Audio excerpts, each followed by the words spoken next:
So here's another set of tips slash tricks. Last year after school started back, I was just kind of done with gardening and ready to get it all taken care of, cleared out. So I did not care about squash bugs, but it's still kind of early and I have barely started harvesting. So what we see right here is some squash. That's a squash bug egg clutch. So what I'm gonna do, sorry, I'm trying to use my hand at the same time, and I got grass to get out of here again. Weeding is a constant chore. What I'm gonna do, there's a couple things I'm gonna do. This is just tape. It's just packing tape.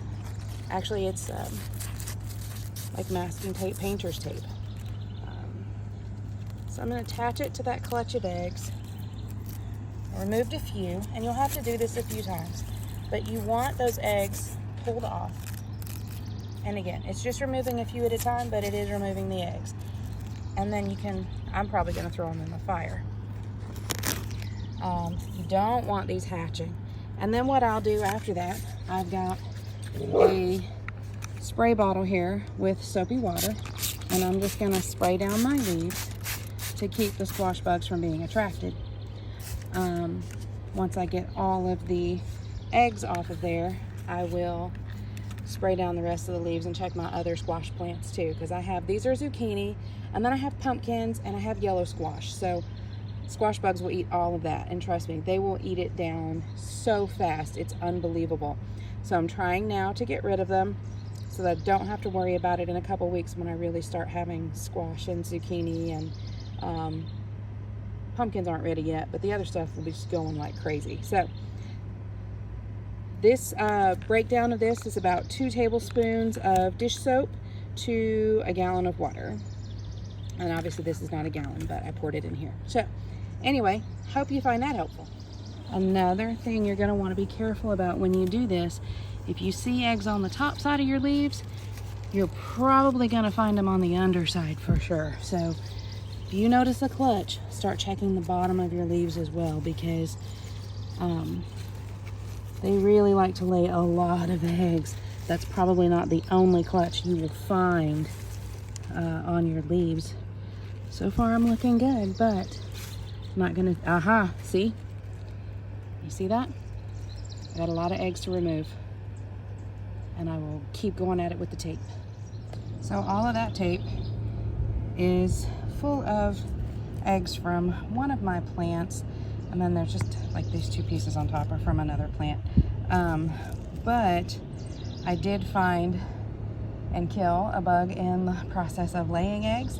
The reason you don't want squash bugs is because they will eat your plants from the root up. So zucchini especially get these gigantic like base roots, and when they start eating and digging into that, there's no salvaging the plant. And I didn't plant as many zucchini this year because I always have such amazing massive zucchini and massive zucchini plants, and so I'm trying really, really hard to make sure that I save them until I get as much as I want out of them.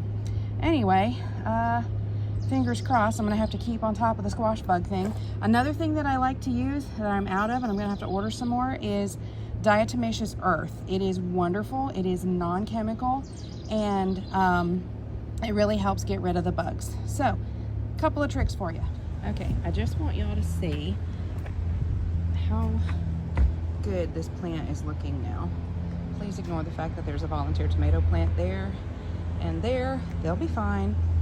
My husband probably won't though, because he always tells me that volunteer tomato plants are weeds, and I just don't have the heart to pull them up. So looks like I'm gonna have a whole bunch of extra tomatoes again this year.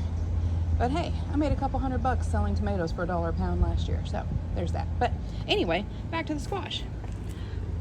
I pulled several squash bugs off of this plant and killed them yesterday, and then I sprayed with the soap solution, soap and water, like mad.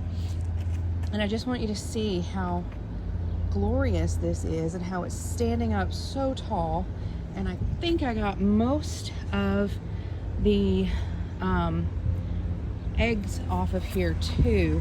I searched every leaf and turn them over. And you know, sometimes when you're using the tape method, you'll get a little tear like right there, but honestly, that's not a big deal in the scheme of things, as long as you are really protecting your plant. And as you can see, this one's about to start blooming like crazy, which I'm really excited about because I'm ready for some fresh veggies from my backyard. So anyway, hope that little tip helps, and see you next time.